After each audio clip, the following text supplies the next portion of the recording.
Bonjour les enfants, bonjour à tous, j'espère que vous allez bien. Ce matin, nous sommes le dimanche de Parashat Vaishlach. Au tout début de la paracha, nous allons voir comment est-ce que Yaakov va envoyer des anges, des shluchim chez Esav pour voir un petit peu si lui avait fini son travail et était prêt à le recevoir dans la paix. Malheureusement, il n'avait pas du tout travaillé sur soi-même et malheureusement était même prêt à faire la guerre contre Yaakov. Mais qu'est-ce qu'un shaliach, un envoyé? Il y a différentes façons d'être envoyé, surtout par qui? Sachez que chacun d'entre nous est envoyé par Dieu dans ce monde avec un certain but.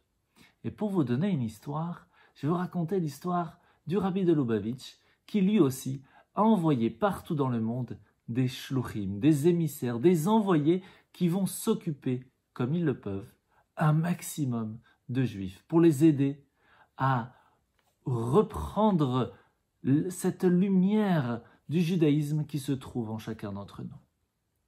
En 1976, un jour, le rabbi de Lubavitch demanda au Rav Chaikin, qui s'occupait de l'Europe, avant Pessah, donner des matzot un petit peu partout de sa part. Mais il lui donna une boîte de 3 matzot en lui disant « Sache qu'en Norvège, il y a un petit village et quelqu'un t'attend. » En Norvège? Mais je n'avais pas du tout prévu de passer par là-bas. Mais quand le rabbi dit quelque chose, nous sommes envoyés par lui, il n'y a pas de question à se poser. C'est ainsi qu'il prit l'avion, puis le bus, puis un taxi pour arriver dans ce petit village perdu de la Norvège. Arrivé là-bas, il va pour s'asseoir à l'auberge et c'est là que un cuisinier vient le voir.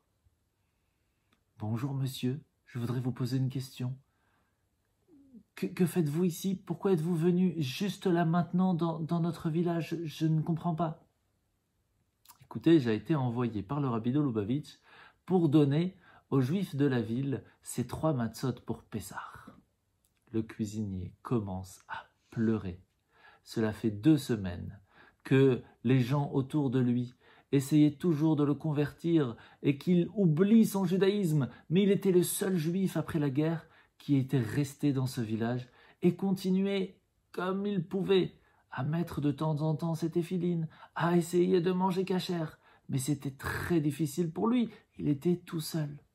Et il avait dit à Dieu, « Hachem, s'il te plaît, fais-moi un signe, sinon je ne pourrai plus rien faire. » Et c'est ainsi que le Rav Chaikin arriva, lui donna ses matzot, lui redonna espoir et ralluma la flamme juive qui se trouvait en lui.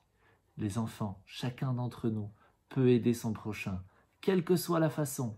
Réfléchissez-y et à bientôt.